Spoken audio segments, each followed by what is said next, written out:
एक लड़के को उसके पिता ने संत कबीर के पास भेजा और कहा कि रोज उनके प्रवचन सुनो।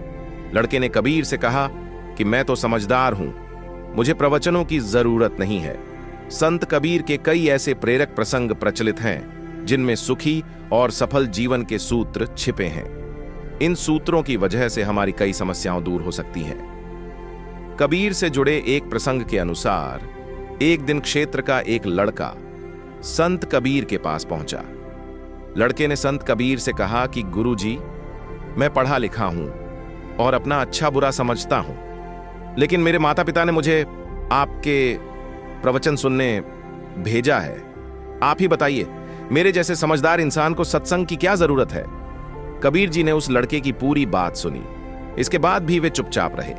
उन्होंने पास में रखी हथौड़ी उठाई और जमीन में गड़े एक खूंटे पर मार दी। ये देखकर लड़के को कुछ समझ नहीं आया।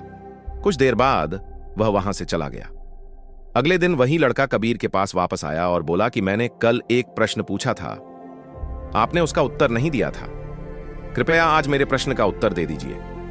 कबीर ने फिर उसी खूंटे के ऊपर हथौड़ी मार दी, लेकिन कुछ बोले नहीं। लड़के ने सोचा कि शायद इनका मौन व्रत है, इसी वजह से कुछ बोल नहीं रहे हैं। इसके बाद वह तीसरे दिन फिर आया और वही प्रश्न पूछा।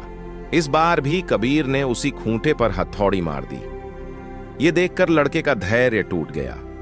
उसने कहा कि आप मेरे प्रश्न का जवाब क्यों नहीं दे रहे हैं? मैं 3 दिन से एक ही बात आपसे पूछ रहा हूं। संत कबीर बोले कि मैं तो तुम्हें रोज जवाब दे रहा हूं। मैं इस खूंटे पर हथौड़ी मारकर जमीन में इसकी पकड़ मजबूत कर रहा हूं।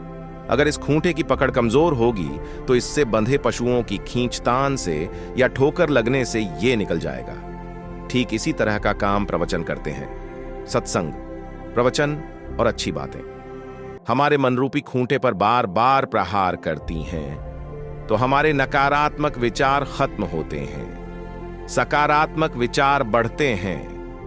हर रोज अच्छी बातें पढ़ने और सुनने से हमारा मन बुराई से दूर हो जाता है।